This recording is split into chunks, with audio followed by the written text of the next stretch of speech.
Welcome back to the show. Welcome back to the show.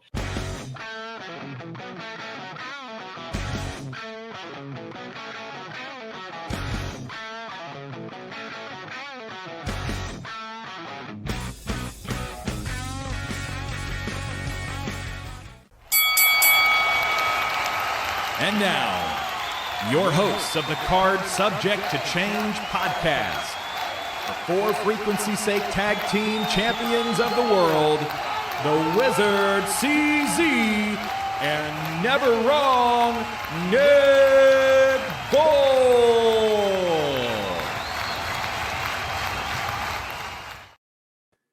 Hello, everyone, and welcome to another exciting edition of the Card Subject to Change podcast, the podcast by the fan, for the fan. Of course, I'm your host, never wrong, Nick Bull. I'd be remiss if I did not introduce my tag team partner. We are the co-champs of the For Frequency's Sake Network, the tag team champs. We are Card Subject to Change. We also can be found on the Kickout, which airs Wednesdays at 6 p.m. I'm never wrong, Nick Bull. He is the one. He is the only. He is the Wizard CZ. Wiz, how you doing, bud? Man, I'm doing pretty good. It's been a fun weekend. I'm excited for what we're going to talk about on the Kickout. We're not going to give that away yet. I'm excited though for our guest today. Me too. Before we bring him in, just want to remind everybody that we are powered by Lopez Pizza, built by Durham Remodeling, colored by Ryan Allison Tattoo, and protected by Jared Zook of Country Financial. And Nick, we've got a gentleman who we've had on the show before, but he's always been on to hype something that he's got going on in his neck of the woods. Usually he's here promoting a Central Empire wrestling show. Well, we're going to give him a chance to promote himself. And I'm excited. I am too. When we've talked to him in the past, he has been caught up in the rush of promoting a big show coming up, as a good promoter does. But we wanted to get him. I know he's always busy, but we wanted to get him in a downtime. We could just get him on here, sit and pick his brain, and just talk about wrestling in general. So Yes, very, very excited and looking forward to this conversation, CZ. Absolutely. Let's bring him on into the studio. Welcome back to Card Subject to Change, Austin Bayliss. Austin, how are you today, sir? Good, guys. Hey, I love that introduction. And, there's a really refreshing feeling to having nothing on my mind other than the questions you guys are going to ask me, and wherever it goes, it goes. You're right. When, as a promoter, sometimes you're always like chasing the next thing and you've got so much to say. And I'm just chilling right now, man. We've got a couple of months before our next show, and that feels so good. We'll get to the point where we're talking about that. But right now, it's just good to be hanging. Yeah, you're absolutely right. It's good to be good to have the plate empty, so to speak. You got the holidays around the corner before, the start of the year and the kickoff of the road to WrestleMania and all that. Hey, we're going to talk about anything and everything on this show.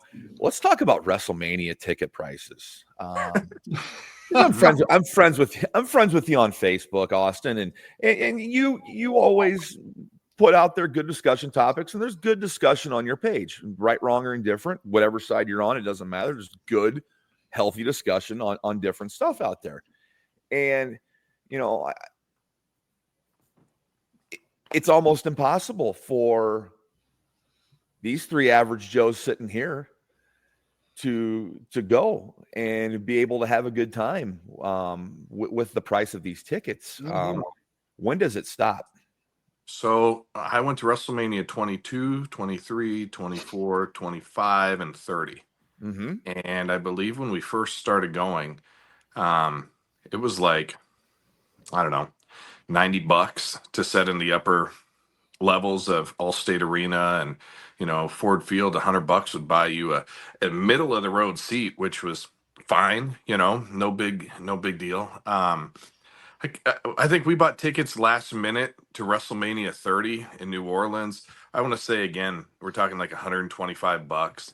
So in that span of 8 years, really the price was fairly consistent. And I know things have changed with everything, but and I know it's 2 nights now, but my family and I, to sit in the worst seats in the building, it was going to be $3,000 for 2 nights. And so we've got to get there. We've got to stay there. We've got to eat there, and I love buying stuff. We don't even go into that budget, you know. I mean, we're Well, talking. and then what other shows are you going to go to? Because there's something constantly going on WrestleMania weekend. Yeah. So I only back in the day experienced fan access. Loved it. Had a great time there. Picked up a lot of things from that actually, and brought it back home to Iowa and CEW. But WrestleCade, WrestleCon, this show, that show. Yeah, it's my wife and I are going to Mexico here in a couple months, and we just bought it, and it's cheaper to go to Mexico, including your flight and passport and all of that, than just tickets to WrestleMania. That's That's crazy. crazy. That's It's just crazy. wild to me. It is. So I don't know if we'll get to go back again. I've seen that WWE has kind of taken this approach in these different concerts where they start out with prices crazy high and then they drop prices. That just doesn't really work for me because I need to take vacation time and plan for it. Yep. So the days of me being able just to drop things and go doesn't work. And it's fine, but we watch it. We're fans. Actually, I think the product is better than it's been in a while. I would enjoy going. I would enjoy the camaraderie to go with buddies or my family or whatever. But I'll just hang in my basement like I'm doing right now. Maybe chat with you guys before it starts and have a good Absolutely. time. Yep. And the line to the bathroom is not very long. Not very long, and you can be like I am right now, and like you guys are right now. We're only wearing tops and not bottoms, and nobody knows the difference, and it's all Right? good. I'll make a promise right now. When Nick and I hit Chris Van Vliet status, you Yeah. will be on our list of people that are coming with us to that Mania. I love right. it, man, and likewise. Like, actually, why don't we just kind of set our sights on making CEW bigger than WrestleMania? Yes. And then we got what, an hour and a half, 2 hours to go, and it's all good. I like it. We'll be good. We'll be good. It'll be. I'm telling you, and you mentioned about, I wonder if the ticket thing is more of a DKO thing instead of a WWE thing. This could be something that they're engineering from the top, don't you think? Maybe it's not. Maybe it's not WWE's say on how these tickets go about. I mean, just at my level, which I think is a very low level promoter in the grand scheme of the worldwide wrestling industry, COVID changed everything, man. The money that was coming out of that COVID time period, especially we're talking like 2021, 22, AEW comes on and they're paying their guys so much money just for the talents, and then everybody wants more money. Promoters have to pay more money. They've got to charge more for tickets. Fans are paying more. I don't know where you put the blame, but I just know that I used to go and I can't now. So I don't know how you solve that. Nobody wants to take less money. I get that. So that's something for those people at the higher end of the food chain than me. But in the meantime, I'm sitting at home. You're sitting at home. We might have been going, so we'll see what happens. Maybe there's a change coming and the world takes a turn and we start having more money in our pockets and we're like, sweet, we want to blow $3,000 on horrible seats and say we were there and have the shirt that says we were there. And Yep. but maybe not. Who knows? I want to ask one more question, CZ, before I forget it. And Austin kind of said something in a comment that makes me wants to say this. Talk about the year that WWE had. Is this the best year from January 1 to almost December 31st that the WWE has ever had? I'll phrase it this way. With the quality of shows they put out, when you look at their PLEs and in the outstanding numbers they're doing, the fans genuinely seem to be happy with what's going on. Like, could this be the best year since, you got to be making more money than the Attitude Era just for inflation purposes. Isn't it crazy that WWE used to have the mindset of you have to be running 4 or 5 nights a week, two different brands. And this is just in my lifetime. When I was in the 80s, they were running 2 shows a day with 3 or 4 different tours going at the same time. Yep. But now I'm reading where like they're going to be down to under 200 shows a year, or around 200 shows a year, or maybe even cut it. Towns like markets like Cedar Rapids and Moline are markets that we grew up going to. They're gone. You're Yep. not going, if you're doing 200 shows a year or 100 shows a year, you're not coming to Dubuque, you know? No. So yeah, I would say obviously that's a sign of good things. If you can do less and make more, then boom, why wouldn't you? And Kind of on that, at the expense of I us, but remember. I remember back in the '80s going to shows at the old Wharton Fieldhouse here over in Moline, and I've been to shows at the Mark. It will always be the Mark, no matter what they call it. But yeah, there's not enough seats for WWE to even think twice about coming here. I think personally, you mentioned Cedar Rapids, you mentioned Moline. I think those would be a great venue to bring ROH shows or smaller AEW shows in. so I my think, buddy, my son's friend, um, they went to the AEW show in Cedar Rapids, smaller venue, let's say like 4 or 5,000, and they said it was great. It felt good. It felt big. It's 3,500 people. I don't know what they had, but let's say 3,500 people in a 5,000 seat venue seems pretty good. yeah, It seems a lot better than 3,500 and 15,000. And I did Dynamite up in Des Moines earlier in the year, Mhm. and that's what it felt like. It felt like 3,500 in a 15,000 seat arena. It was awkward. It was rough. Um, so yeah, I love performing in smaller venues. Um, in theory, it costs less, but that's the promoter and me thinking. It also, the vibe is just better when fans are closer. We have more fun when the lights are darker. It's more fun when the sound is better. We have more fun. So yeah, I would totally say go that route, whether it be Collision or Dynamite or Ring of Honor or you know, WWE Speed or NXT or whatnot. Um, do that unconventional stuff that doesn't totally cut out the rural America fan base that you have, which I think is quite large, really. yeah, Pretty important fan base when you think about it. That's how I've never performed in the big cities with Central Empire Wrestling. So, I mean, if I've done anything and achieved any amount of success, it's been in backwoods Iowa, and I love that. It's been very good to me. I get a little jealous. I just came home from Milwaukee, and they had 2,000 fans, and it's like, gosh. The guy says he doesn't hang any posters. He doesn't do any of that stuff. He just has built this brand. And he gets 2,000 people every year. I'm working super hard in rural Iowa. There's just not the masses there, Right. Um, Right. so, but there's still fans there. There's still money to be made there, and that would be a great thing. Maybe if NXT took it on the road in smaller venues and Amen. affordable Amen. prices. yes. That's my favorite wrestling show going on TV right now. So any praise to Yep. NXT, I like. I think they're just doing something right. They're doing something right now. Right now they're clicking, and it's fun to watch. And the other thing, growing up, I went to shows in Cedar Rapids, and I remember one show in December 2001, right before the Vengeance pay-per-view. They came to Cedar Rapids, and they had a pretty good show scheduled. And then, like, everybody bailed, everybody canceled. And the main event was like Test and Christian versus like Scotty Too Hottie and somebody. That was the main event. And it was great. It was so much fun. And it reminded me of my son's experience with AEW. There wasn't one guy that was advertised on the poster that was actually there. So Wow. yeah, look it up. But all of the advertised guests were not there. It was a bunch of people that I didn't know.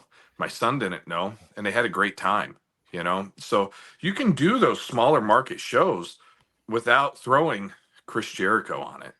And people will still have a good time because, hey, we don't have a ton of options for entertainment. So when you say AEW is coming to town and the future of the industry is coming to town, like hey, there are people in Iowa that are starving for that, and maybe not so much in New York because they get the A-listers, but I really hope that nationally known professional wrestling companies continue to come to these smaller markets, because if I wouldn't have had that as a kid, I probably wouldn't have been a fan, because they just skipped over us. Probably been that way for a lot of people, if you think about it, Austin. I mean, think of a lot of people, just the people our age, the people that were older than us too, that had that growing up as kids.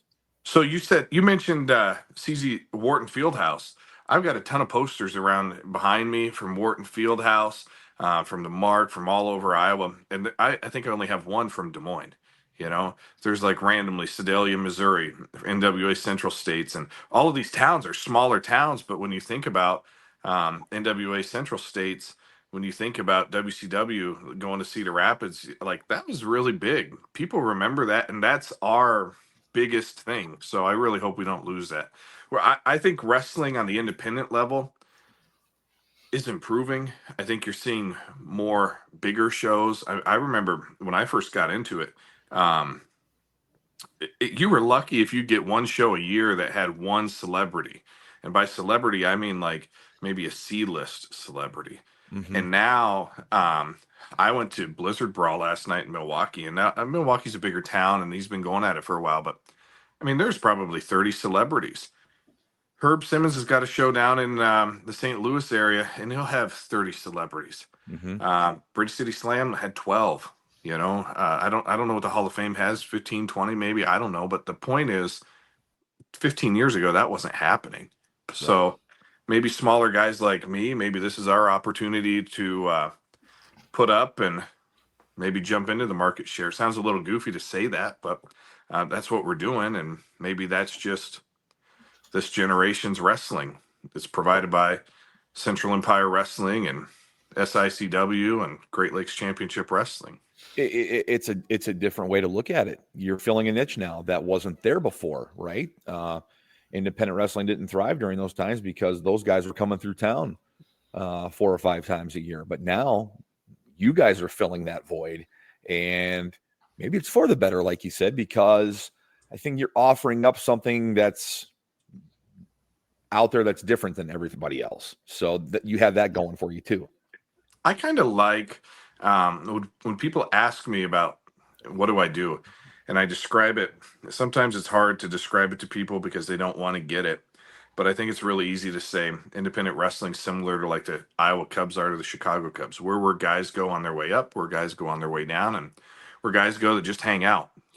Nothing wrong with small shows. I love small shows. There was a show, APW, I think last night did a show in like a VFW or a Legion Hall. And they had, 150 people, 200 people there. I don't know what they had, but it was packed. It looked packed. I'm sure it felt good. Just a random December night, everybody coming to the Legion Hall, checking it out. I think that's fine. I think that's great. You start to see a lot of that now. Whereas 20 years ago when I got into this, there was one company in Iowa, so Iowa looks totally different now than it did 20 years ago. For sure. For sure. And there's such a hunger here in the Midwest for pro wrestling. It's great that there are companies like Central Empire, like APW, that can put on these shows and feed into the fans, give the fans what they want in some form, even if it's not WWE or AEW.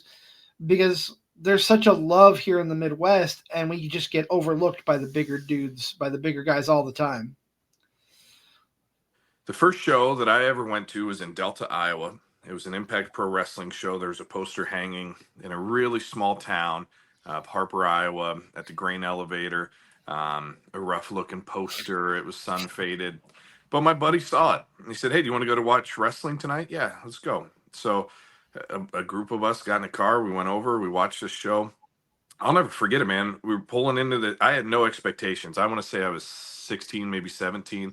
Pulling into this small town, and it was a total shithole. It was a total dive. Middle of the winter, and I don't know that there was a paved road into town. And it's frozen this time of year, and it was like dirt roads with big ruts, and it was so bad, but it felt magical to me. We pull up to this building where the show's at, and like windows are broken out of it, and there's like really bad housing. It's just bad. It's just a low income community. It Not in a was good part of town. not in a good part of the world. Just rough, and it was magical to me. There was nobody telling me that this wasn't going to be a good night. And I remember standing outside and being able to hear the music through the broken windows, and it was cold, and I was so excited.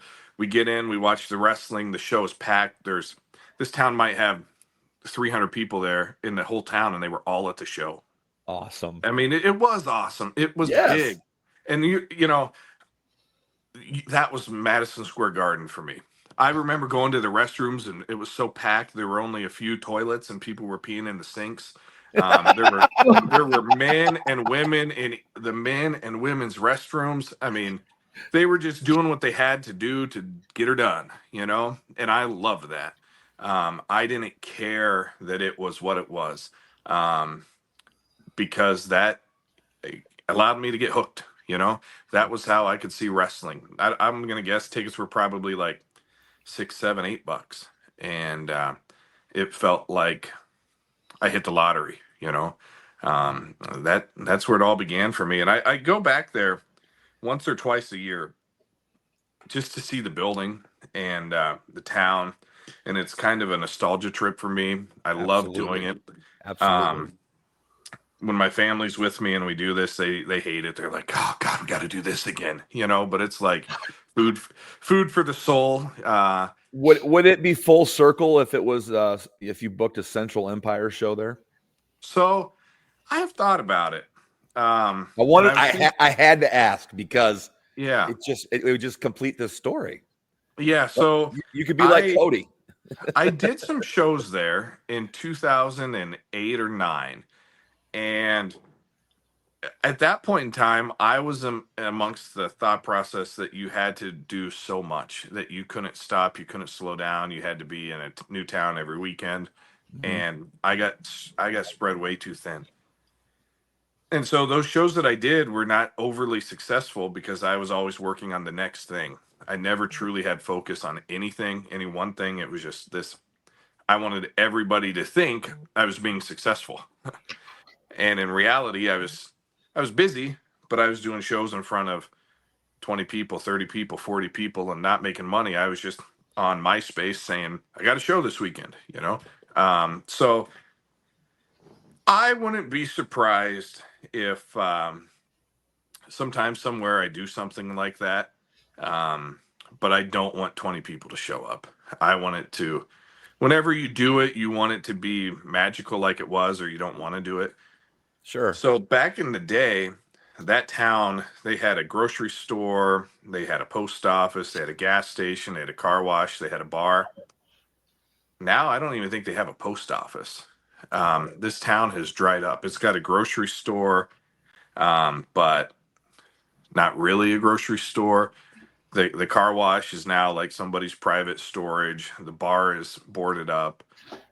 So you drive through there and you're like, wow, there were so many good times here. This was crazy that at one point in time, this was the life of Iowa pro wrestling, and it was magical. And now, like, you could do that, you could do a show there, but now this is just a space. This is just a building. And actually, it looks really nice now. From what you can see from the road, they've spent some money on it, and it does look nice. But now it's just a random space in the middle of nowhere. You need a place to kind of build that camaraderie around wrestling. The wrestlers would go, they'd fill up their cars at the gas station, and everybody would be eating there in advance, and they'd be talking to them about the matches. There was a real vibe. And I don't know how you recreate that without any activity in the community at all. Right. So I would love to. The first show I ever promoted was in Westchester, Iowa, small town. I would love to do that again. Same type of thing, though. The town has nothing to offer now. So I could see myself doing that just because it's 10 minutes from home and it's closer. But the world has changed. These small towns have really dried up in 20 years. Some of them are like, yeah.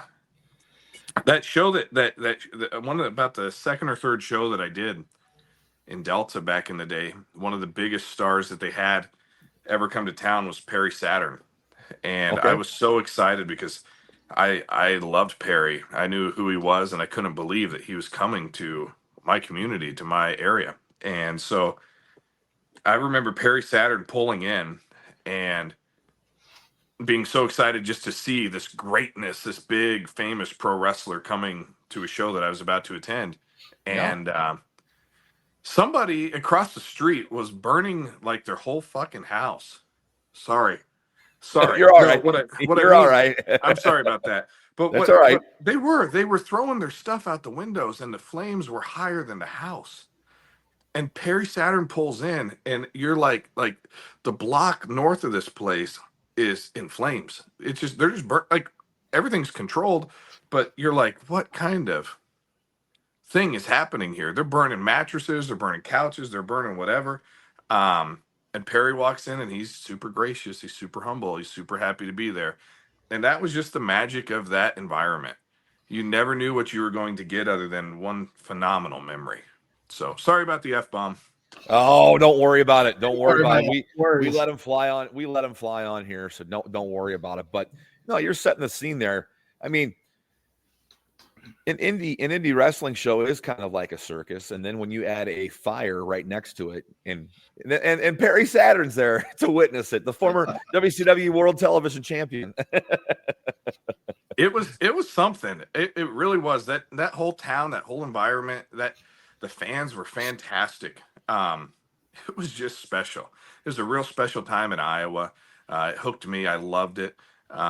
Would love to go back there and appreciate it more at that time. You kind of just, I think I took things for granted. I thought that they would always be there. I thought that like the day you're living and the next day you're living and the next week, like it all just kind of, you stay the same, but you don't.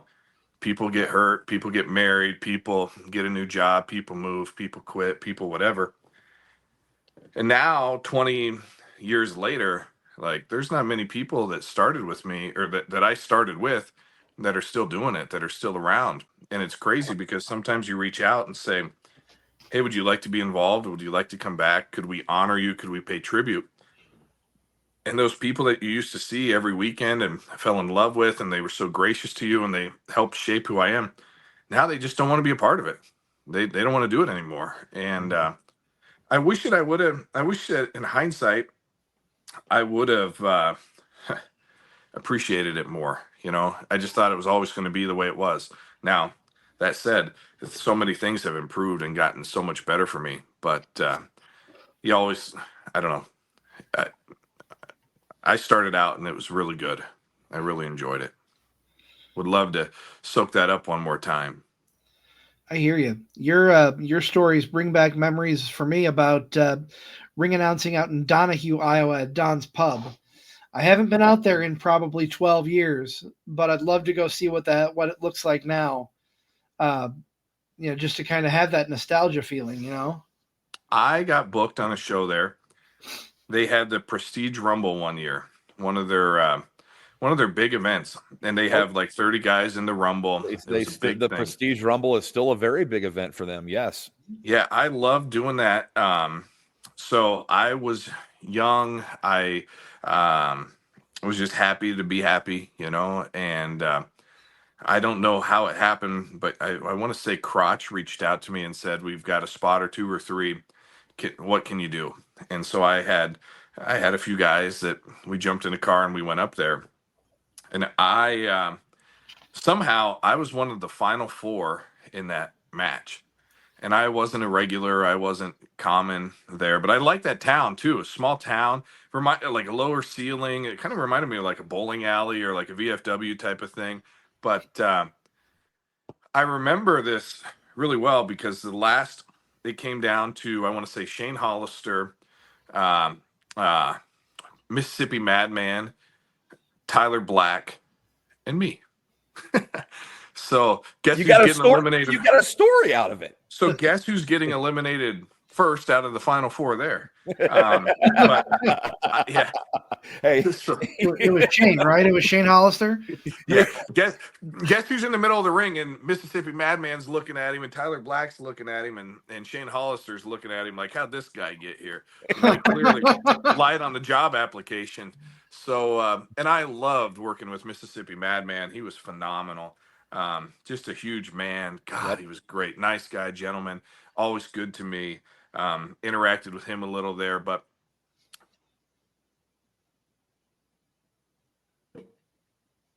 in this match, and he says, how would you like to get eliminated? And I loved getting clothesline backwards over the top rope. So that's what I told him.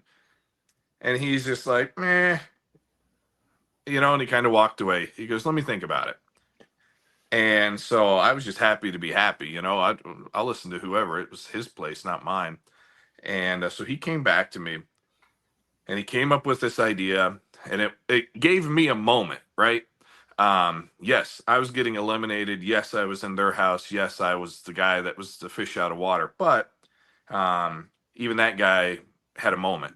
And when that guy had a moment getting eliminated, that meant that the other guys did too. So they had something in the ring. Shane got knocked down onto all fours. I was up on the top rope. For some reason, Tyler Black runs across the ring, jumps up off Shane's back, gives me a big forearm. I go falling from the top rope to the outside. The crowd goes nuts because it was cool. It was unexpected. It, you know, so much better than it getting clotheslined over the top backwards. And he made something out of nothing.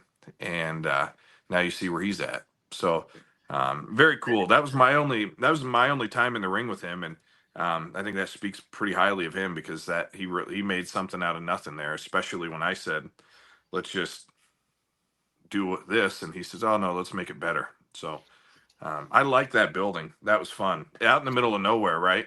Over by Walcott. Yep. Yep. God, that feels like forever ago. It's been 12 years for me, like I said, at least. So would you have been ring announcing during that time? So I might have met you and didn't remember it. It's possible. When I was at a Don's Pub, that was when SCW had moved more to Walcott, to the Coliseum. When I was ring announcing out there, it was for WPPF or MCW. Two of the smaller companies here in the Quad Cities. MCW. Remind me that guy's name. Dulquist, Scott Dulquist. Scott, yes. And he's passed away. Mm-hmm. And Bob Pence was kind of his buddy. And Bob was, so I bet I met you. You probably did. Yeah. Man. Okay. All right. Were you on the show? I want to say it was Scott Dahlquist's show at a hotel convention center with Harley Race. Oh, This is great. I want to say it was a Sunday night, which is a horrible idea in the first place, but Sunday night, and they booked a hotel convention center, and I wasn't on it, but I was a major fan of Harley Race, and Harley and I had done business and worked together before. So I was living in Altoona. I wanted to see Harley. Buddy and I jumped in a car. I drove from Altoona over the Quad Cities. I get to this place, and Merrick Brave was on the show. Shane was on the show. They were working a match. And in the middle of this match, everything's just weird about this, right? And like, you got to walk by the swimming pool to get to the wrestling ring. But, you know, it's wrestling. The house is on fire sometimes. There's people doing cannonballs sometimes. It's just wrestling. So I like to do a gainer myself, or maybe a backflip into the pool, but I didn't do that. I just walked in. I walked in, and I saw Harley, and I talked to Harley, and I had a good time. And we sat down, and we're watching this match. And in the middle of the match, the entire room just goes dark. They lose power. And, you know, then the jokes of it being a dark match and blah, blah, but it totally kills the vibe. Right. And so the lights come back on, and something else weird happened. But my favorite is I'm sitting next to Harley in the back row, and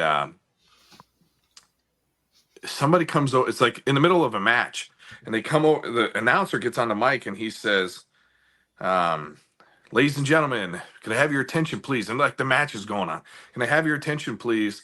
If your license plate number is 123 ABC, 123 ABC, if that's your license plate from Washington County, your car is on fire. And like you see like 4 or 5 people just like thinking now they don't even care if it's their car or not. They just want to see the car on fire. So there's a match going on. Harley races there. I forget who. I don't think it was Bobby Eaton. I forget who the other guy was, but there are two names there. And now you have people like excited to go see the car on fire in the parking lot. Harley is sitting there like the meet and greet guest, and then the match is going on, and you're just like, oh my god, what a deal. I've never had an announcement during a match that a car is on fire and people celebrate that more than the wrestling. But Oh, wow. not the wrestler's fault, just bad timing for your car to get set ablaze, I guess. I definitely was not at that show. I would have remembered. Yeah, that you'd for remember sure. if you were. Yeah, Merrick was on it. He was really funny. There wasn't a huge crowd, so like the wrestlers talking in the ring, it was just so funny. Yeah. But yeah, Scott was good to me. I never really had an experience with Bob that I remember, but I knew who he was, Yeah. Well, gentlemen, that is a good pausing point. I don't want to kill the momentum of this show because I'm loving every minute of this, but we have to hype up the other shows on the network. So we're going to take a quick break. We're going to come back with our weekly moment of focus with JT Energy. This is Card Subject to Change, the podcast by the fan, for the fan, powered by Lopez Pizza, built by Durham Remodeling, colored by Ryan Allison Tattoo, and protected by Jared Zook, Country Financial. Stick with us here. We'll be back in just a minute. For frequency's sake, has you covered on all things sports. From the squared circle to the hardwood and the gridiron to the speedway, we've got something for everyone. Walk down the aisle with the boys from Card Subject to Change every Sunday as they take a deep dive into everything pro wrestling. Head on over to the hardwood with Doug Green and Watching the W each week for all the news from the WNBA. Want more insight from Pit Row? Check out the Green, White, and Checkered podcast where they give their insight on everything happening on and off the track. Need your gambling fix? We've got you there. Dan Hancock and Gotham Gambling will help you cover the spread with the Golden Ticket Show. Football more your style? Explore the waters of NFL DFS with DFS Deep Dive with Brian Craighead and Jordan Kernan each week. More into the science portion of the game? The Professor John Bush and Dennis Michelson take you into their science lab and dissect your week in the data lab. Need to know who to start last minute? The network's flagship show, For Fantasy's Sake, is here in a pinch. The fellas come to you live every football Sunday from 10 to 11:30 Central with the week's best DFS, gambling, and lineup advice. And wrap up your Sundays with Joe Winkle and Nick Brinks as they come to you live with educated ignorance, looking at all the day's action. Not enough football on Sunday? Not a problem. Kick your feet up at lunch on Monday and slip into the football lounge with Mark and Dan while they look at the week that was in news, notes, and more. For frequency's sake, you know what we mean. Welcome back to the show. Welcome back to Cards Subject to Change. We are the podcast by the fan, for the fan. I am your host, never wrong, Nick Bold, joined by my tag team partner, the Wizard CZ. We have from Central Empire Wrestling, Mr. Austin Bayliss in the studio with us.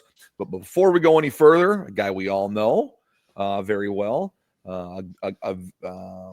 he's on retainer to our show with his segment each week with a moment of focus. But I'd be remiss if we did not take time here to play JT's weekly segment here. JT's moment of focus. Welcome to a moment of focus with the feline phenom, JT Energy. And this week, the guys at the Card Subject to Change podcast, they're not reviewing anything. They are interviewing the one and only Austin Bayliss, the man behind Central Empire Wrestling, the man behind Bridge City Slam, the man that created Mr. Bridge City Slam, or at least the opportunities that I took advantage of. This week, let's focus exactly on that. Opportunity. We have a lot of opportunities in front of us every day, every week, every month, every year. Take advantage of what's in front of you. But if you don't, learn from those mistakes. Learn from those missed opportunities. But most importantly, focus on taking advantage of that opportunity. Just like I took advantage of Rip Studwell's exposed eyeball that I gouged my claw into last night. But I digress. This has been a moment of focus with the feline phenom, J.T.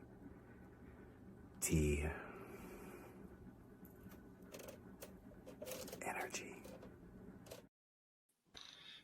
Oh man, JT has been dogging Rip Studwell in the ring for a couple of months on our show. That is the third time we have seen the image that of Ripped with his eye ripped out, no pun intended. But yes, I can safely say I was there. Our good friend over on the MLW Confusion podcast, Rob Kammerer, took time out of his hot tub full of pizza rolls and sent us a couple images from when from his experience there. Just want to share this. This is JT attacking Rip Studwell after both of them were eliminated from the battle royal that took place last night. I hope Ripped is all right. I didn't get a chance to see or speak with him after the show, but Ripped, I'm gonna give you that opportunity again. I know JT's been dogging you here on the show and in person. If you wanna issue a response, you are always welcome to come in and talk about how you feel about the claws and the feline phenom. But that's neither here nor there. We are with an amazing guest who's telling a lot of good stories here. Yep. Austin, I want to go back in time and I want to talk about how you got into the business. I don't think we've ever talked about that on the show. What brought you into wrestling as a fan? What brought you into wrestling as a wrestler, as a promoter?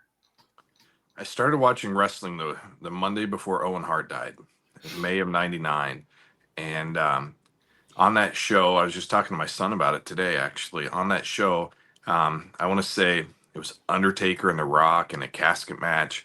Triple H came down, locked him in the casket, beat it up with a sledgehammer. They went to commercial break. They came out of commercial. They were opening up the casket, and The Rock was all bloodied, and he called an ambulance and get him out of here. And I was like, wow, that was really bad. Like that was so much fun, but that was, who does this stuff? And Stone Cold was in the main event, and the show went off the air with Stone Cold strapping Undertaker to a cymbal and it getting raised above the Tron, and Stone Cold in the ring and giving him the salutes. And I'm like, yeah, that's my guy, and between Kane and X-Pac and Road Dogg and China and all, I love the Ministry of Darkness. That was just, I loved it. And then I couldn't wait to watch. We didn't have cable, so I had to go watch it at my grandma's or my buddy's, and watched it at my buddy's house the first week. And I taped it actually, and I still have that tape, which I'm so happy I did. And why you go to your friend's house and take a VHS and record it, I don't know, but that was me. I've done that before. I've done that before. I've done it before. Yeah. So I did it, and I'm so happy I did, and I'm happy I didn't tape over it, because first episode, and I don't even have a VHS player anymore, but I know it's there. Then Owen died, and I never knew Owen. I didn't have a memory of Owen, but I was at a time in my life, I was in 5th grade, and it was so sad, and everybody was so sad. And I just, for whatever weird reason, the sadness brought me in even more. Like, wow, they really care about this guy. Like, this is a really sad deal. Like, this is awful. and it sucked me in. I don't know what that says about me, but I felt like wrestling was for me. Kept watching. My parents, my dad hated it, did everything he could to keep me away from it. My mom didn't really know what it was, but knew it made me happy, so she tried to keep me, spending the night at my grandma's house on Monday nights, and so it worked out. I loved it. I knew so much about it. It was, I mean, I was crazy about it, and so that never changed. I mean, I'm still a little crazy about it. Drove 620 miles in the last day just to go watch a show with my son and create memories with him. So he's lucky because his dad likes it from the start. But we made a believer out of my dad. And I went to that show that I was talking to you about in Delta. And at the end of the show, I stuck around and I was watching the ring get torn down. And I was just fascinated by it. I wanted to do it. I wanted to be a part of it. I didn't care that people were peeing in the urinals. I wanted to be the guy entertaining those people. I wanted to be the guys making it happen. So I asked the guy. I tried to find somebody that looked important, and I'm like 16 or 17 maybe at the time. And I see this guy, and I said, "Hey, what's it take to get involved?" And the guy's like, his name was Mike Ingebrigtsen, and he said, "Well, kid, you want to come back next time and help set up the ring? That'd be great." And I'm like, "Sweet, I'll be there." And I didn't know his name. I didn't have his number. I didn't have his MySpace. So, I mean, I just know, boom, they're coming back on this date and I'm going to be there. So I just assumed it was like any other job that I would do, right? I showed up early. I get to this ghetto town at like 8 in the morning, and I didn't know what to expect other than I figured they'd be there waiting for me. And they weren't. And 10 o'clock, they weren't. 11 o'clock, no. Noon, what is going on? 1, no. 2, no. 3, no. And I don't know what time they got there, but it was late.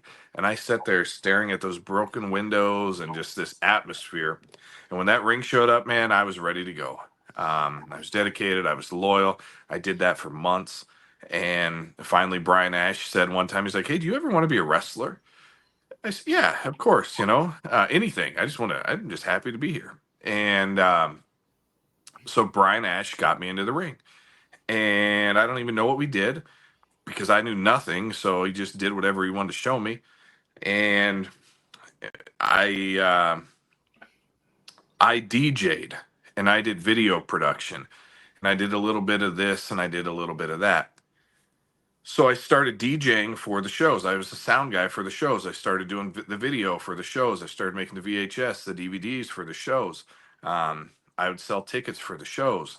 And then Perry Saturn came and he did a training seminar, and I knew nothing. Everybody else did. And it was my turn to get in the ring with Perry, and I was just so happy. I do a couple of things to Perry, and Perry's like, "Hold on a sec. Do you have any idea what you're doing?" And I'm like, "No, sir." And he's like, "Okay, well, you get out of my ring and I'll talk to you afterwards." And I'm, "Yes, sir."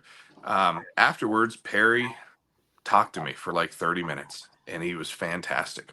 I just had the opportunity to talk to Perry last month for the first time in about 15, 16 years.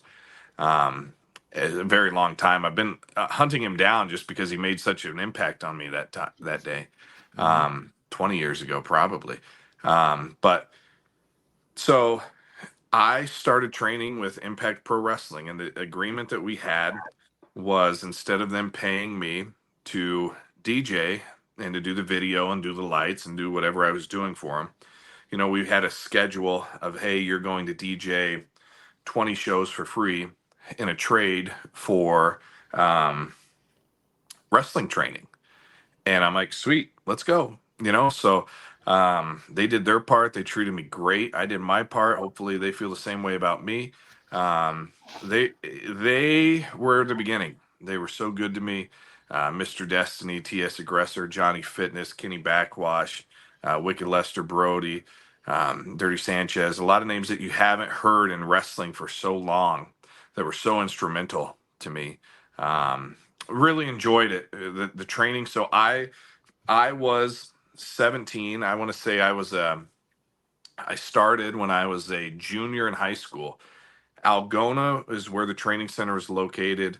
I drove 4 hours one way, over 4 hours one way in the wintertime when the roads were bad. Just to do this. It's crazy because I did that drive here about 6 weeks ago, and I'm like, whew, I was nuts. And where was I coming up? What was I thinking? But I tell you what I was thinking. I was thinking, I love every minute of this. I mean, it was amazing for me. I don't regret it one bit. If I had to do it again today, I don't know if I would. And that's a testament to just how they hooked me. I was taken care of. My relatives lived in Des Moines, so a lot of times I'd drive up on Friday night after school, crash in Des Moines first thing Saturday morning, head up there to train. Sometimes I'd come back all the way home on Saturday night, but I missed sports games. I quit sports. I missed my junior prom. I missed all events just to do wrestling. I mean, there was nothing else I wanted to do. And I don't know if you could say it worked out for me or if it didn't, but I'm very happy with where I'm at. And that beginning was phenomenal. I can't imagine. I trained for like a year, and whether it was shows, and sometimes that training was in Algona, sometimes it was where the shows were. We had to set up the ring what felt like every time because they use this ring for shows, they use this ring for rentals, they used it for training. Um, it was in a machine shed at a lumber yard, no heating, no air, dark, and magical. You know, so many people today. I saw somebody the other day criticize wrestling in a barn, and I'm like, oh man, that creates so much character. You know, um, I used to have really nice training facilities. Years later when CEW was thriving in about 2007, 2008, 9 timeframe. I bought a building. I invested in having the best of the best. And the training was so much better in those dimly lit, cold or hot barns, depending on the time of the year. If you were training in those type of conditions, you were probably a keeper, right? And Right. now you have these nice facilities. You have a restroom. I'd pee in a cornfield, and I'd be like, "Yep, give me 3 minutes. I'll be right back." You go to Casey's. I'd sleep in the gas station, and now people, oh yeah, no problem. You stay over in the gym. We'll put a crash pad up, or we have it nice, and I'm proud of that because I could do that today if I wanted to with the facilities I have.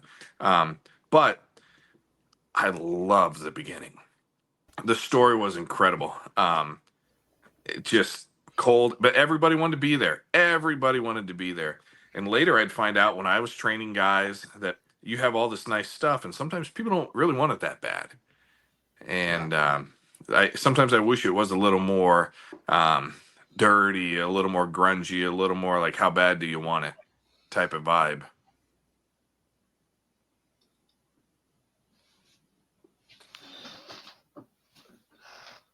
We are here with Austin Bayliss on the Card Subject to Change podcast, the podcast by the fan, for the fan. We are powered by Lopez Pizza, built by Durham Remodeling, colored by Ryan Allison Tattoo, protected by Jared Zook of Country Financial. Looking back on 2024, let's just look on it as remove yourself from Central Empire Wrestling. We're just talking about your wrestling fandom.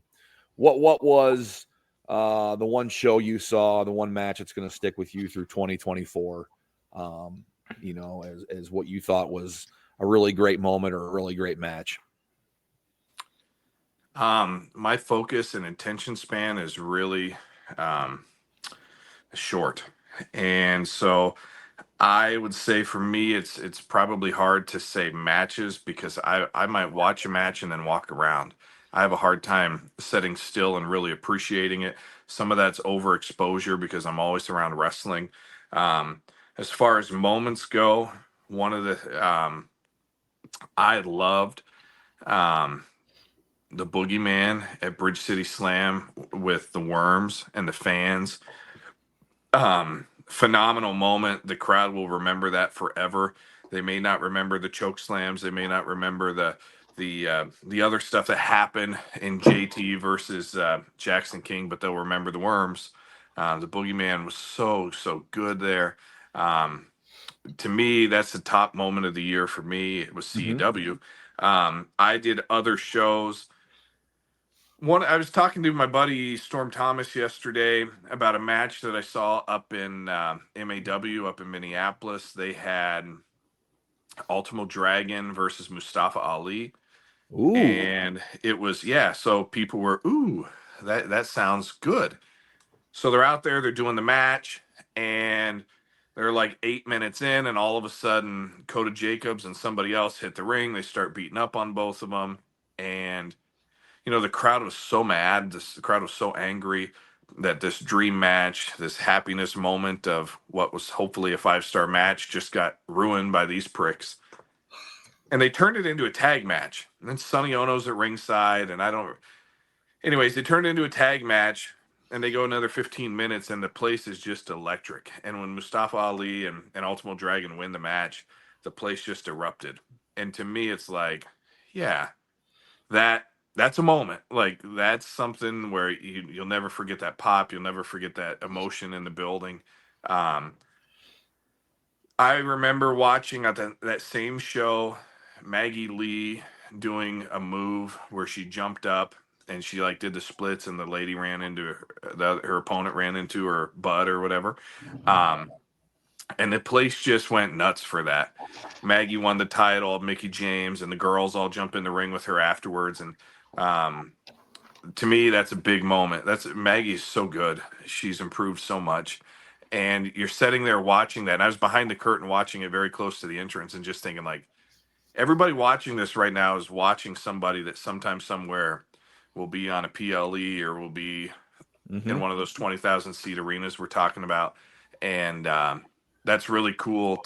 Sometimes you just know. And I feel like with her and in that moment, and you're seeing that, you're like, yeah, this is, she's going to be all right. I really enjoyed, on a personal standpoint, I had some rentals this year. I had guardrail rentals, I had ring rentals, I had cage rentals. Moments for me that I really enjoyed. A lot of times we talk about the stars in the ring and the people that are going to go places, but they couldn't do it if it wasn't for the people behind the scenes. And I worked with APW, I worked with Madhouse, and on the cage 2 weekends back to back with APW. And their behind the scenes staff was phenomenal. They treated me with so much respect. We set that cage up in under 15 minutes, which, if you've ever been to an indie show for a cage match, sometimes it could be a disaster. Yes. I've been a part of those disasters before. I've led those disasters before. So we worked together so well. Everything was great. And that to me was a moment because, one, you saw the team in those companies work with an outsider, me, and we put it all together very smooth. The crowd had enough time to go support the wrestlers in intermission, to go get some merch, to go get some food, to come back and then see the cage. That was big to me. And again, that's not a 5-star match, but that's a 5-star team. That's a moment for you, man. That's absolutely a big moment. No, that's a 5-star team, and a 1-star team or a no-star team can kill a whole show. Doesn't matter what the guys in the ring are doing. So we came together on that.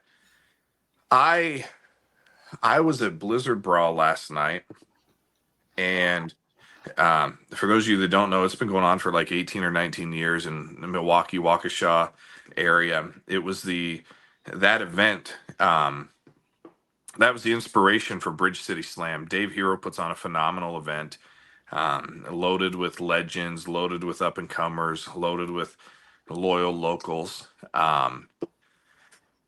I think he said there was like the biggest crowd they've ever had there, like 2,100 plus.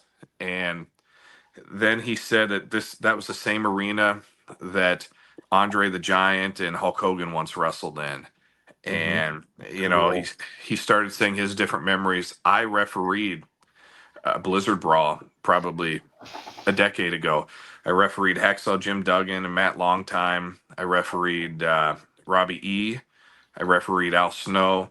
I was a part of that show where Too Cool reunited Rikishi, Grandmaster, and Scotty, and they danced. And I was a huge Too Cool fan back in the day. So Yeah, to me, when Dave could get up there as a promoter and say, "Thank you so much. We've been doing this for however long we've been doing this for. Tonight is our biggest crowd," and you look around and it's just beautiful. You're like, "That's a moment." You don't realize how hard it is to stay dedicated for that long and to be able to be at that point to where you've got 30 names on your show and people are traveling from all over. I mean, Right, right. Scotty Too Hotty's son, Keegan. Scotty Too Hotty picked my wife and I up and took us to Disney World back in about 2007. We were down in 2008. We were down in Orlando for WrestleMania 24, and Scotty picked us up. And in the back seat is this little fella named Keegan in a booster seat strapped in the back. I just watched him have his first match last night, That's and cool. That's really cool. that is cool. He has no idea who I am, Right, right. But I remember him. And that's, to me, that was really neat to have that moment. Father son tag team against Ace Steel and Macklin. I forget the guy's name, but I'm probably more of a moments guy than I am a match guy, just because of personally, it's hard for me to keep my attention for 20 minutes or 30 minutes. No, for sure. Yeah. You're a different set of eyes, different experience. I love asking that question and what people come up with. We got a question here from a listener, one of our longtime friends, Ricky Lee. He's asked us here. Hold on.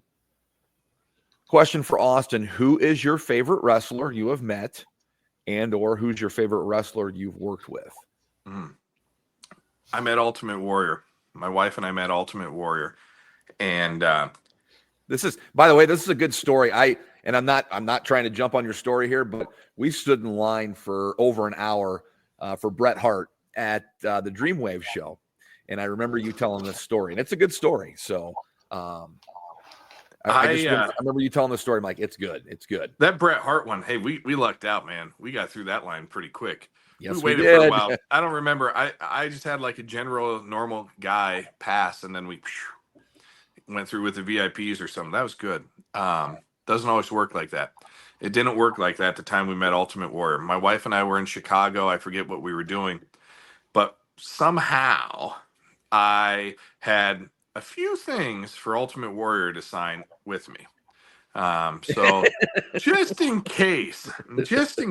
So your wrestling bug out bag that you had. Yeah, it just so happened to be that I had everything I needed. So Kelsey and I are doing whatever we're doing, and she said, I had mentioned this to her, the Ultimate Warrior thing, and she says, "Yeah, well, we've got time to go do that if you want." And I said, "Yeah, let's do it." And trying to play it cool, trying not to be like, "Oh, sweet." But it worked. It worked. She was cool with it, and so we get there, and the line is so huge. I mean, the line is around like a city block, and this is a big city block. I've never seen anything like this before. As a promoter, if you see this, you're like, "Oh my God, I'm going to be making money tonight." And you're like, "Oh my God, how is this going to work?" Line was massive, massive, massive, massive.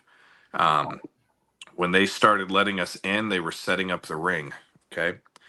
So that tells you the time commitment here. I'm in there early. My wife and I are in there early. We end up waiting for like 7 or 8 hours to meet Ultimate Warrior because there's so many people to get through this line. And I about dropped another F-bomb because the line was just massive. We see the ring get set up. We see the show happen. We see the ring get torn down, and we're still like an hour or two away from meeting him. And it sounded kind of cute in the morning or midday when Kelsey's like, "Yeah, we can do that." Well, her patience wasn't quite what it was when we were waiting that long, right? And she was being a trooper. We were making the best of it. We were committed. Now, autographs were $125 a piece, I want to say. I could be wrong on that, but I think I'm pretty close.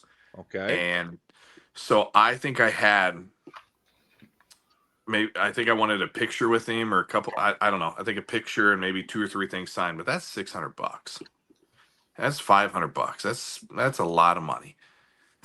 So you couldn't just like leave, and you had already paid for it.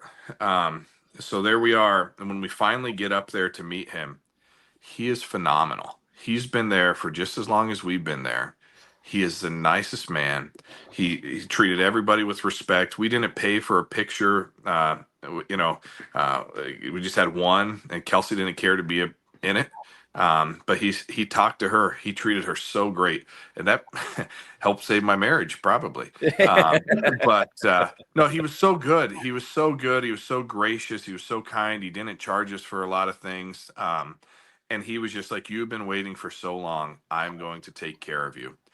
And I know people that were still another hour or two in line for that.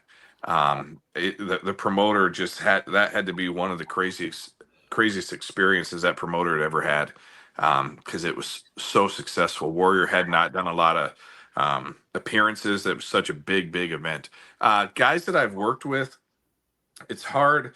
Celebrity wise, it's hard to narrow it down. Local guys, it's hard to narrow it down. The first guy that I ever booked was Scotty Too Hottie, and I'll never forget that because I had no idea what I was doing, and he was very good to me. Later would pick Kelsey and I up and take us to Disney World with his son. That's so cool. So cool. That was really neat. We have experiences every year that kind of blow your mind. My wife picked up Kurt Angle from the airport and got to spend a lot of time with him. He treated her really well. And to me, that's a moment because you know how many wives would sign up to do that? None. My wife did not. My wife did not sign up to do that. She was voluntold, and that was rough. We had some airfare issues. We got him as soon as we could get him. Kelsey then was the only option to go get him. There were certain requirements, certain vehicles, certain people that had to pick him up. She did that. It was great. Worked so well. Kurt was fantastic. We had the Boogeyman this year at Bridge City Slam and CZ. You know that guy's line was massive. You know that he gave every fan an experience. And so it wasn't necessarily how he treated me, but it was how he treated my company, how he treated my fans, how he was great. He made sure everybody had time with him. And, you're going to some of these small towns where people may not be able to afford a smartphone. People may not have the internet. So when they're standing in line and spending $60 for a meet and greet with a wrestler, they're really hoping that they feel special. They're really hoping. And then there's some people that, may have a little bit more money, but they want to feel special too. He took the same amount of time with everybody. And there were people that didn't have money that he said, here, have a shirt. Here, let me sign this for you. He was great. So I've been blessed to work with a lot of really good people. I have very few poor experiences. Matt Cardona came in for us 5 days after he was injured, and it would have been so understandable to just cancel. And he said, I still want to come. I still want to be there. Is there any way that I can? And we figured it out. It wasn't what we envisioned, but he still came, and he got on a plane with a torn rotator cuff or something. And he signed autographs and took pictures with everybody. He was in rough shape, but he came, he put on a smile, he signed the autographs. That's a big deal because my reputation is on the line. Our company's reputation. For sure, dude. You've bought plane tickets. We had two people that came out this year to Bridge City Slam from New York. They got on a train and rode a train from New York to Ottumwa. Those people expect to get what is advertised and to feel good about their investment, no matter how big or small. So when Cardona didn't cancel and he showed up and he did the best he could, that means a lot to me. So yeah, good question. I get long-winded with that, but I've had so many positive experiences. Those are just a handful. I'm going to ask you one here, and you're not throwing anybody on the bus here. Give me one where you had low expectations going in and it blew you away. Because I've had a couple, and I was really surprised with one of them, but I want to hear yours because you've met far more people. You're going to meet somebody and you were just blown away by the experience or blown away by how they were?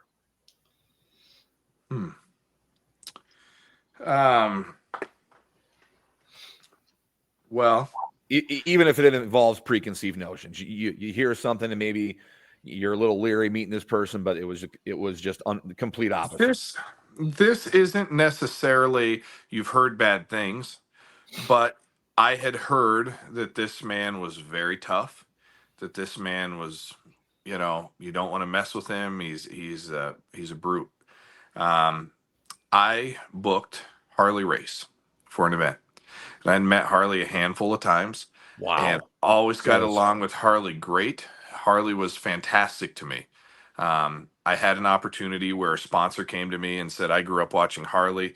I will help you bring in Harley to an event. So, the sponsor gives me money and I send it to Harley, and I called Harley about, I don't know, like a week after I sent the check, and I said, hey boss, just wanted to know if you received the deposit. And he says, no, I didn't. And I said, okay, well, it should be coming soon. So now I'm checking my bank accounts and it hasn't been ran. And, it's important to me to make sure that Harley is good and doesn't take another booking because I've got sponsor money on the line now. So, call Harley again and say, Harley, did you get my check? He said, no. So a couple days later, I call him back. Harley, did you get my check? And at this point, you would have gotten my check. And I said, Harley, did you get my check? He said, no. Where'd you send it to? And I gave him the address, which is the address he gave me. And he says, oh, you sent that to my lake house. And I'm like, okay, I did, but I don't know. I guess I did. Yeah. So he says, well, you sent it to the wrong place. You're supposed to send it to my office, which is like, okay, yeah, I'll send you a new one, but how would I have your lake house address, And Harley's this, respected, big, brute man that I need to do everything I can to keep him happy and the sponsor happy. So I issue him a new check, I send it to him, and I waited to call, and I could see that it cleared my account, and I could see that he signed for it. So I called him and said, hey boss, just wanted to make sure we're good to go. Have you got my check? And he said, no, where'd you send it to? And I'm like, actually, sir, you did get my check. And at this time I didn't know what was going on here, but I recognized his signature. And he said, no, you did get my check. You cashed it. You signed for it. And, there was a little confusion there. And I got Jason Jones or Leland Race on the phone, and he's like, okay, yeah, Harley got it. Harley got it. We're all good. So Harley says, fine, it's all good. So the day of the event happens, and I wasn't quite sure. Harley had been really good to me. He would use my license when he came to Iowa. I got along great with Jason. I mean, I had if I called Harley, he'd answer, he'd call me back. But I just thought that was a little weird, and I'm paranoid because I'm young and I'm inexperienced, and I'm probably, Harley might have been messing with me that second time. I don't know, just to be like, it's fine, kid, I don't know. But so I call Harley, and Harley answers the phone, and he says, I'm about 10 minutes out. So I'm at the building, which is a campus. It's William Penn University. I'm standing outside the building, and this big, I want to say a dark blue or a black SUV with tinted windows pulls up. And I'm expecting Jason Jones to be driving. And I go up to the driver's side. The window rolls down, and it's Harley Race driving, and he's smoking with the windows up. Okay, so he rolls the window down, it comes down, and he recognizes me, and he's very nice, and I'm very nice, and we're talking, and I tell him where to park, and I'm just astonished that he drove. But I said, Harley, how long did it take you to get here? And I said like 4 hours, because I knew the answer because I looked it up. It took like 4 hours to get there. And he goes, oh, 2.5, kid. And now I've heard all these stories about how Harley had a lead foot, how he drove really fast. And I believe him, but nobody else could do that in 2.5. Everybody else would be 4, but I'm sure he did it in 2.5. So he goes and he parks. He goes and he parks really close to the front door, and he gets out, and there's a sign that says this is like an alcohol and tobacco free campus. And it's just like out of a movie. Harley goes and he stands outside of his car and he lights up another cigarette and starts smoking right by that sign. And I go to this school. The school paid me to be there. It's homecoming week, so the alumni are back, and I'm like, oh my God. You know, I'm young, I'm inexperienced, I'm nervous. I just want everything to go smooth. So I'm noticing Harley's having a really hard time walking. And he's so nice to me, but he's really struggling. He's hunched over. It's hard for him. And he's so pleasant. He's so happy. He says, "Kid, do you have any TV or any radio that you want me on?" He goes, I'll go there right now. I'm happy to do whatever you want me to do. And I didn't have anything for him. But that was the first thing where Harley was just bending over backwards to do what he could for me. And I'm like, that is just super nice. So Simon Dean with the WWE was there at the time at that show. And so Mike Bucci came up and he was talking to Harley.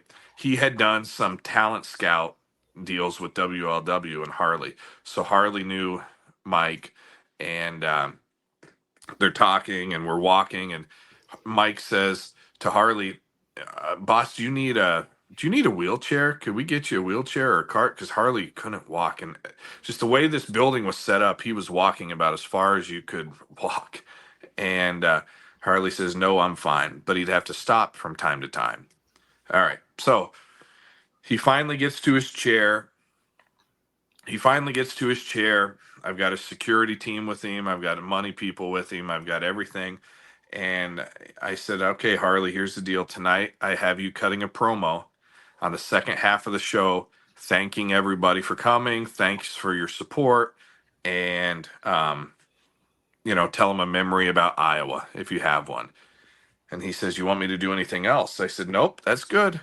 And I said, "We'll bring a microphone to you at your table." Just because I knew that he didn't get into his own ring at WLW. And he could hardly walk. So I'm like, "No, you just stay seated, sir." And he says, "Okay, sounds good." So a little later, I go check up on him. I give him a water. And he says, "What do you have me doing tonight?" And I tell him. And he says, "You want me to get in the ring?" And I said, "No, sir, same thing, And a little bit later, I go up to him and I say, "Hey, Harley, the show's about ready to start. Do you need anything from me?" He says, "What do you want me to do tonight?"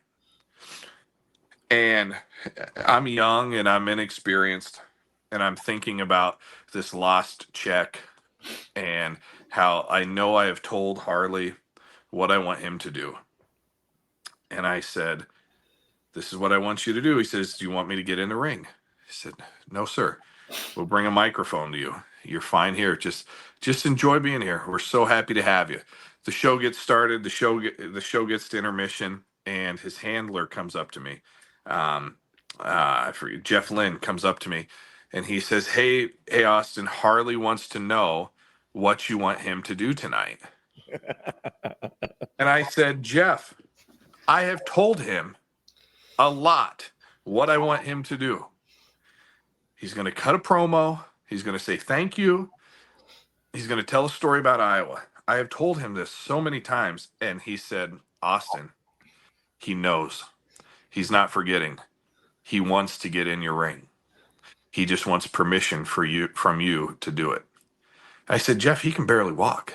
I can't have Harley. Harley doesn't even get in his own rings at his own shows. I can't have him falling at this homecoming event, or at any event."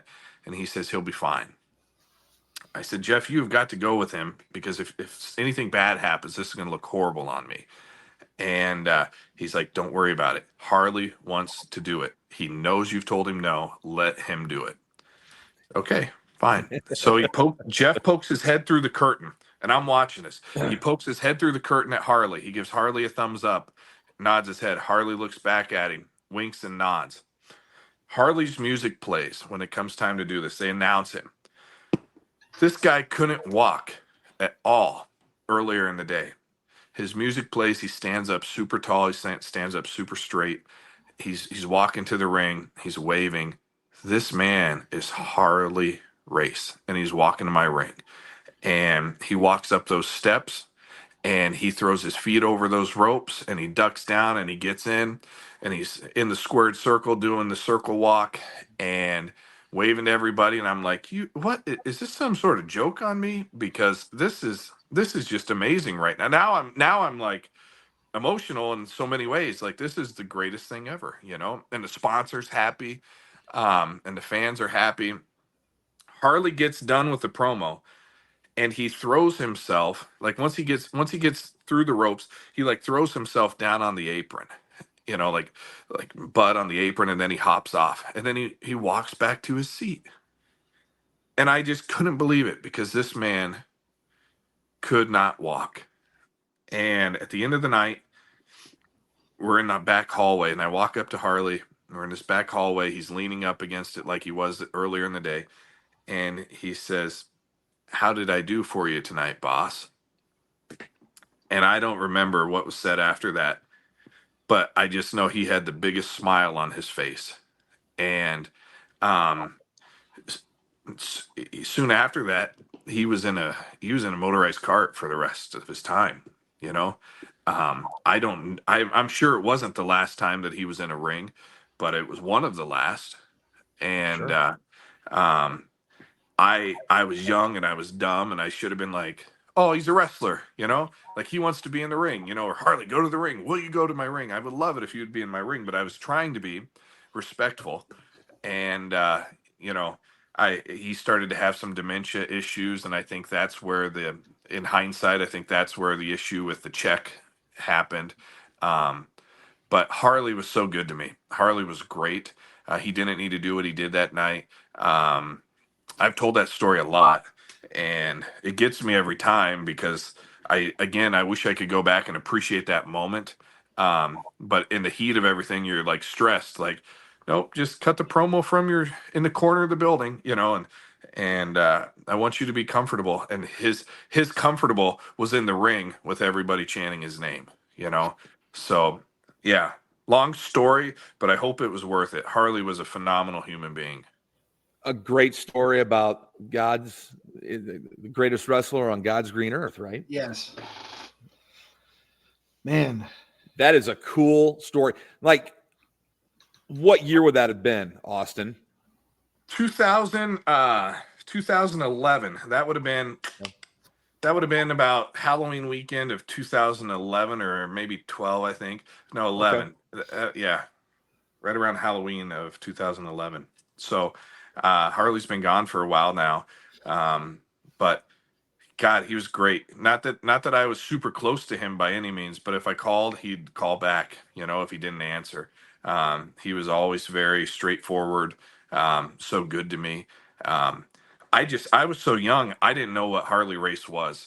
I just thought he was a famous old guy wrestler. But now you realize that guy was like God in pro wrestling, and I had access to him. We were so lucky. People in the Midwest were so lucky. You talk about 2006, 7, 8, 9, 10. He had that. WLW was out of Eldon. WLW. There was another location that it was at later. It was over by St. Louis, but he had a connection with Pro Wrestling Noah, and the WWE scouts would come down there. Harley was in 2004, 5, 6, 7, 8. He was like the Black and Brave. I would say he was even bigger than Black and Brave. So when we lost Harley, it was such a hit to the Midwest because every year they would come, WWE would come, all these scouts would come, wrestlers would come from all over the world to Eldon to try to make it. And so I was too young to partake in any of that. I'm sure I would have if I would have been old enough. I'm sure he would have ran me out of the business. He was just the best. He was so good. But yeah. we we went. I was invited when I was in high school. I was invited to go to a kegger party because I was a DJ, and so they said, "Hey, we'll let you drink everything for free. You don't have to pay your cover. You don't have to pay your fee. We can get a generator to the middle of this timber. Can you bring your sound system?" And I said, "No, I'm going to go see Harley race tonight at the Barnes and Noble in Cedar Rapids. And so I skipped this kegger. The kegger ended up getting busted. A bunch of the people on the team a bunch of the people in my class got kicked off of like the football team and the basketball team and the cheerleading school. I mean, it was a bad deal for all. So anyways, I'm up at this Harley event. And Harley's telling his life story. And my buddy, at the end of it, my buddy clearly wasn't listening, and he was clearly just there to split the gas with me or something. I don't know why he was there, but he asked he raised his hand when it's the Q&A time, and he asked Harley. He says, "Have you ever been world heavyweight champion?" And I forget but you could hear a pin drop in that room because everybody's like, "Is this kid a complete moron?" And Harley says, you could hear a mouse fart in that room. yeah, and I did because I was with him, and I'm like, oh my god. And Harley says, did you not listen to a single thing I just said? And I think the answer to that was no. And then but there was no answer. My buddy just looked at him, and Harley just moved on. But he was God, what I wouldn't give to have more experiences with Harley. I wish I could have met him. I never got a chance to. Yeah, I agree. Yeah, you would have liked him. Iowans and people in the Midwest were spoiled with him living this close, and he did a lot for Missouri, for Kansas, for Iowa. Not just in his wrestling days. Of course, in his wrestling days, he was worldwide, but he did a lot in Waterloo. He wrestled in Waterloo a ton, wrestled in Des Moines a ton. I saw his wife and son at Herb Simmons Fan Fest last year, and I was so excited to go talk to him. And I said to this is his ex-wife, because BJ's passed away, and then the last gal that he dated, this isn't her. This is when he was truly wrestling. So I said, I knew your husband. He was so great, and I promote in Iowa. And she says, "Oh, are you around the Des Moines area?" I said, "Yeah, southeast of Des Moines." And she goes, "Oh, nothing but bad memories of Iowa." And I'm like, "Okay, I all right." Yeah, I was hoping to talk to her and bond over it, and she, I don't know, but Harley did a lot for Iowa. Yeah, he did. Absolutely. Well, Austin, we could talk to you for hours and hours on end, but I think we need to come to a close here for tonight. Okay. Please come back. We love your stories. We love hearing everything you do. But before we let you off the hook, I got to ask you what's coming up for you and what's coming up for Central Empire. So next year, I started wrestling 20 years ago, and I'm really excited for 2025 because hopefully I'm going to put some of those stories that I told you back into play. I'm really hoping that I get to do some things in 2025 that include people from my past 20 years. I don't wrestle a lot anymore. In fact, I haven't wrestled in a couple of years, but you're going to see that again. You're hopefully going to see some other guys from the last 20 years come back, maybe for a match or two.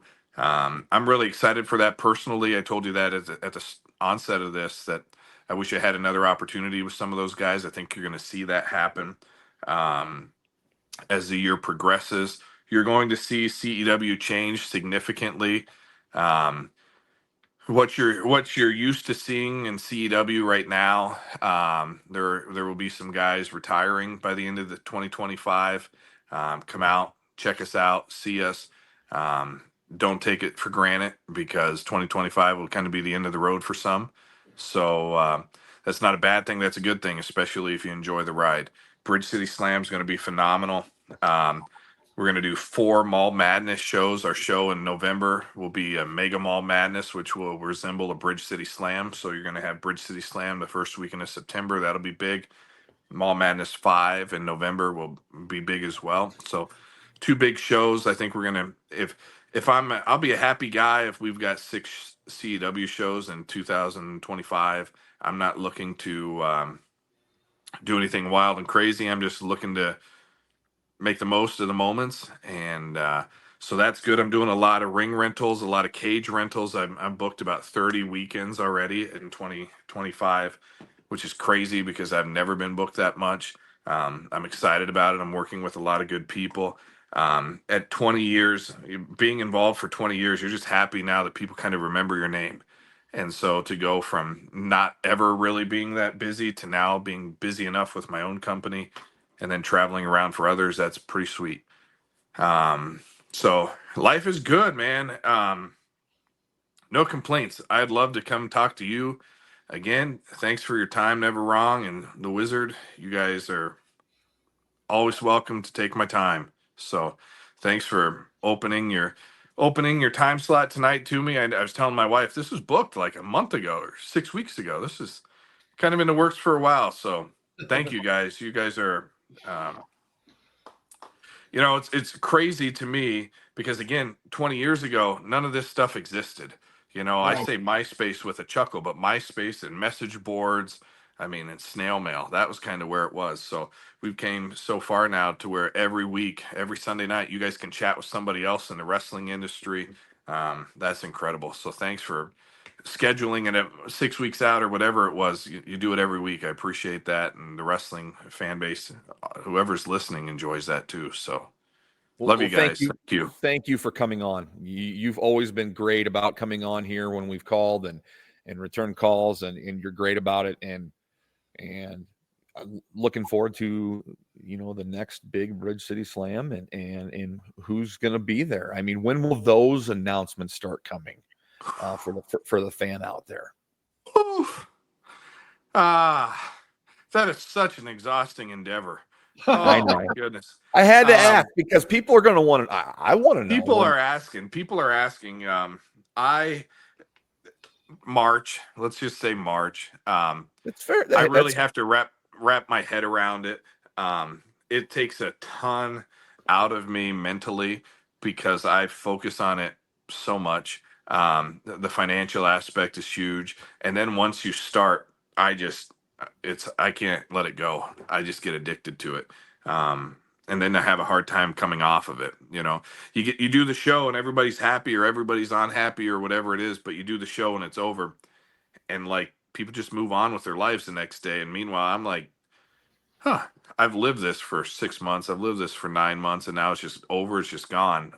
So I've never quite figured out how to handle that. So I think I'm trying to put it off as long as I can. I think you've done a pretty good job because I don't think the disappointment factor of people leaving like a Bridge City Slam is ever very high. I think a lot of people go home pleased. A lot of people are happy with the product, and you got to be happy about that. I mean, it's different, and fans appreciate that. But I've heard zero complaints about Bridge City Slam and everything that goes on with it. I wasn't able to attend this past year. I was there last year for Kurt Angle, and it was amazing. It was awesome that I got to meet Kurt Angle, the one guy probably one of 5 guys I never thought I'd ever get a chance to meet. Who would you like to see? Who's on that list of like, man, it would be great if I had that opportunity? Don't say Bret Hart.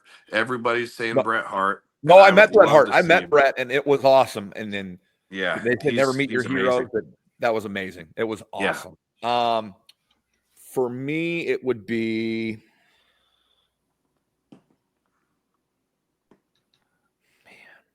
somebody else can think of one. Let me. I'm struggling to think of it because there's so many good names you can put out there. I tell you, I would love the opportunity to meet Chavo Guerrero and have a couple minutes to talk about him and Eddie. Yeah, that's possible. That's very possible. I have met Chavo, and he's very engaging. Very engaging guy. Talked a lot about Eddie when we talked and stuff. So I thought he was a great guy when I met him. Yeah, I saw him last night, and he still wrestles too, by the way. Oh, he looks incredible. He looks like he wrestles a full-time schedule. Yeah. He kind of flies under the radar. You don't hear a lot about Chavo on the scene. You don't. But people know who he is, and for you to say that, I can't say yes or no because I haven't booked anybody, but he's on my radar. Yeah, I like Chavo. I don't know. I don't know who mine would be right now. Well, I know one that Nick always wants to say hello to, and that's the CEW champion Jared Thumb, who's joining us. He says he's ready for anything. That's Oh, got it. I can't wait to see you, Jared. Dude, we're going to spend Valentine's Day weekend together in 2025. Man, it's going to be a great kickoff to CEW seeing you. Saw a picture of you and your little one, and man, it just makes me smile. You're a good dude. Happy to have you represent CEW.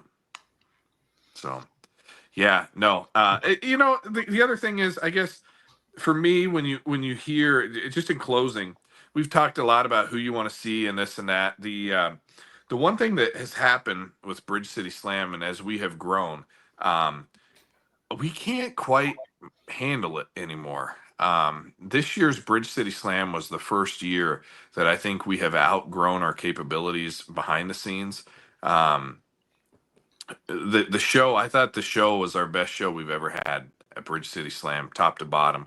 Um, we've had some really good Bridge City Slams, but top to bottom, this one rocked. Behind the scenes, this year was really tough. We had some things happen throughout and I won't go down that road, but we had some things happen that really tested our abilities and tested our team, and our team did really well, but our team was stretched really thin. Um, so I think you're going to see we're going to have to do some things a little differently. We've just grown. We've had the same team. We've been pretty fortunate to have the same people for 20 years, and they're not going anywhere. But we've got to kind of figure out ways to expand that, and be more I don't want to say productive, but be more efficient, have the right people in the right places, add the right people to the right places, make new places for the right people. Because it has really grown, and I don't want it to stop growing, and I don't want to get burnt out. My wife is phenomenal. She's been so good. I haven't given her enough credit for this, but I'll just close by saying we couldn't do it without her, without my family, without her family. CW is very family oriented, and my family's been there for me. That dad that didn't like wrestling loves it. My mom would do anything for me. They're CW Hall of Famers. Who would have thought 20 some years ago they hated wrestling and now they support me and everything. But yeah, the team, the behind the scenes is really going to have to change and improve. Not that it's bad, but we are just growing at a pace that things have got to change. So it's all good. It's all good. It's just a learning curve. It is, and you seem to be. You've got all this experience.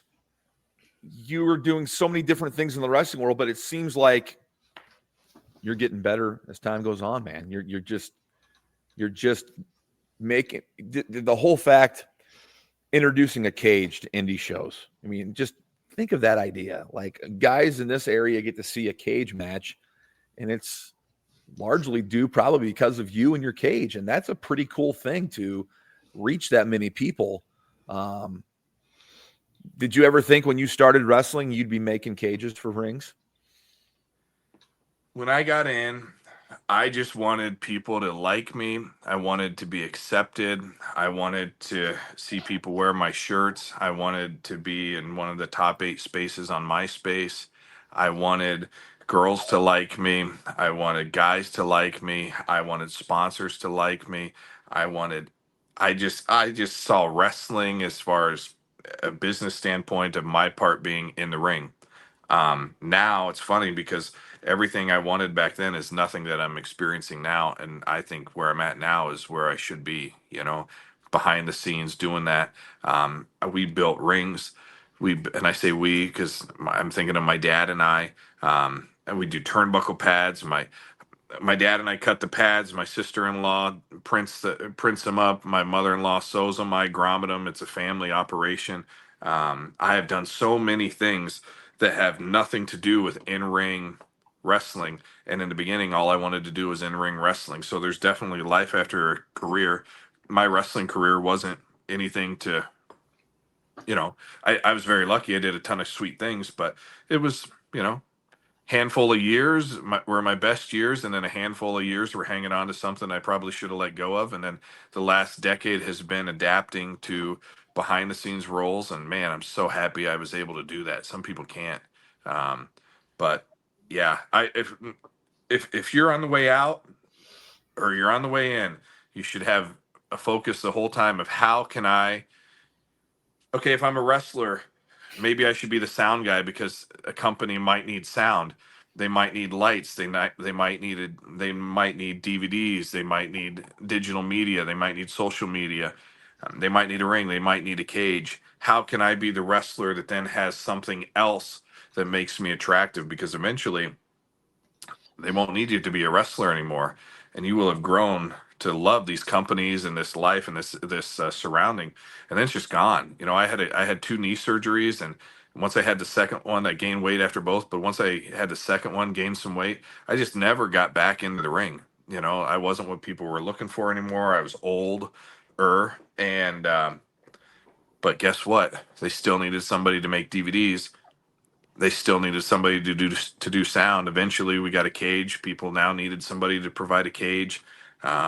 So no, I never would have thought I'd be making rings or cages or 30 out of 52 weekends a month before the end of the year.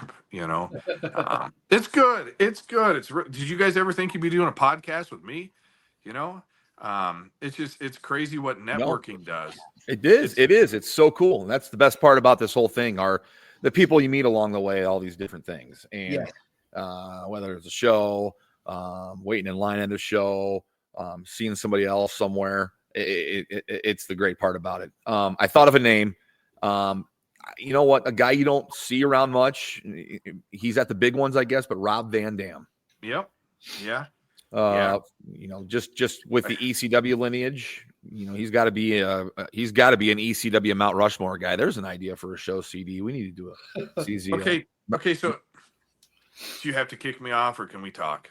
We can talk. We can talk. My question is, and I sat right next to Rhino and Sabu last night, and somebody was talking to me about bringing in Rob Van Dam.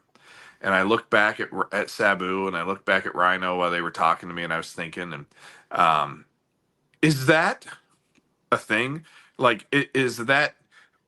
could you have an ECW show at this point, or at that point? Like, I know we used to all the time, but now we're talking like 20 years ago, 15 years ago, 10 years ago. Now at this point, 25 years later, is it weird to have an ECW themed show in Ottumwa, Iowa, or is it totally acceptable? I think it's acceptable. I agree. I think acceptable. I think it's the nostalgia factor. Okay, so are we thinking like Mick Foley and Lita and Tommy Dreamer and What about the Sandman? I see he's starting to love to hear his music. I'd love to hear his music. Dude, the greatest entrance, maybe the greatest entrance of all time. Him at One Night Stand. Yep. When WWE had the rights to enter Sandman. It's unbelievable. I mean, I think Sandman would be a guy. Dude, he wasn't the greatest wrestler in the world, but he was a character. People flocked to him. No offense. Yep. Yep. They identified with him. He was the guy at the bar that wouldn't take crap from people. He was he was the anti-hero, right? Everybody loved the beer chugging guy who would be bleeding before the fight even started. Like, that's iconic. People can flock to that. But like an RVD, I mean, I think he attracts the ECW crowd and of course the WWE crowd because he's a former champion. People know that him because of that and his Intercontinental title runs. But I think that you could get some ECW flavor on a show and people would know. People would think those names were still big. Yeah. So get this. CZ, you were there. You saw Buff Bagwell, Scott Steiner. Mm-hmm. Check out my YouTube video. I uploaded that video. It's got, I don't know, maybe 15,000 views in the last week. And people are commenting on it, being like, oh God, these guys need to be in the nursing home. These guys look horrible. These guys are pathetic. These guys need to quit the business. Why? I saw this. What I are you saw this. doing? And hey, thank you very much to all of you that have watched that and said mean things, because now I'm able to monetize my YouTube account thanks to you guys and the views. So it is a blessing, really. But it's just crazy to me. It's just crazy to me because Buff just came to the ring. He just had a knee surgery. He's wearing the knee brace. He comes in, he says, thank you. He's just saying, thank you. Thank you for supporting me. It has been so nice to see you. Scott says, hey, I still want to keep checking out my freaks in Atumwa. It's been so great to be here. Holler if you hear me. Jake the Snake comes out and says at 70 years old, it's just happy to be alive, And then people on the internet are like, ooh, don't want to see you again. And it's crazy to me because the live event reaction, you guys, the people that were there, the people that wanted to be there are like, man, that looked amazing. And then the internet's just totally tearing it up. That's the interesting thing out of the last week to 10 days. The internet is just this crazy world. And I guess I live in this little bubble where everybody treats me well and everybody's friendly. And for the most part, you get along. But man, my YouTube has been on fire with negativity from just being like, these guys are old, these guys are has-beens, I don't want to see these guys. And I love Bridge City Slam for that exact reason. We usually have somebody from every decade for the last 50 years. And I think that's remarkable. And just the fact that they're alive in a ring in front of you saying thank you, to me, that's a beautiful thing. And you can have Sandman come to the ring with the cane, stick somebody, boom, cane somebody, drink a beer. Doesn't even have to say thank you. That's the thank you, And to me, that's exciting. So, I don't know. I will never understand why there is so much hate on the internet. You see it with the tribalism between WWE and AEW. You see it, like you said, with that video and everybody telling these legends, flat out legends, that they need to go away. I'll never understand that. Yeah, it's wild. Our good friend Joe Monroe has a saying: "Shut up and enjoy pro wrestling." Joe, that was for you. I agree. Yeah. So, like you said, I mean, we can't stay young. They don't stay young forever. Like, no, and God, I got gray hair. That's why I'm shaving my head. So do I. I mean, this is all gray. We all got a lot of life to live. We got to be able to come out and say, "Hey, remember when?" And who cares? Okay, fine. There's a dozen people listening to us. There's 2 people. There's 22 people. There's 102 people. Hey, we're just having a good time, man. It makes us feel good. It makes us feel welcome. It makes us feel whatever, whether we're Buff or whether we're CZ or whether we're, my son. Right. We love wrestling no matter what aspect we are. And hopefully we don't age out of that just because we've aged. Right. Amen. I think that is a good place to close here, Austin. Again, it has been such an absolute pleasure having you on. Please come back. I'm going to put you on the spot. We talked about it briefly, but it's been a couple months. How would you feel about coming on in February to review the Rumble? Book it. Done. Let's go. Boom. Boom. Yeah. Nope. Mark it down. Send me the link. I'm here. Awesome. Boom. We'd love to have you. We will have fun. Yeah. We will have fun that night. It's one of the big nights of the year. Always fun to break down afterwards. So that's awesome. Going to be fun. It's going to be fun. Nope. I love you guys. Thank you very much for your time. Have a good week, and we will talk to you again soon. All right. Thank you so much, man. And for all of you tuning in to Card Subject to Change, thank you. If you are new to the broadcast, go over to our YouTube page. Give us a subscribe and a like. Find our archives there. We are the podcast by the fan, for the fan, powered by Lopez Pizza, built by Durham Remodeling, colored by Ryan Allison Tattoo, and protected by Jared Zook of Country Financial. We'll see you midweek for the kickout, and next week right here back on Card Subject to Change.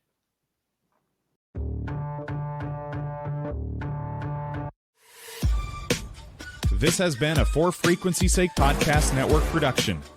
For more great content, subscribe to For Frequency's Sake on YouTube, Facebook, and Twitter.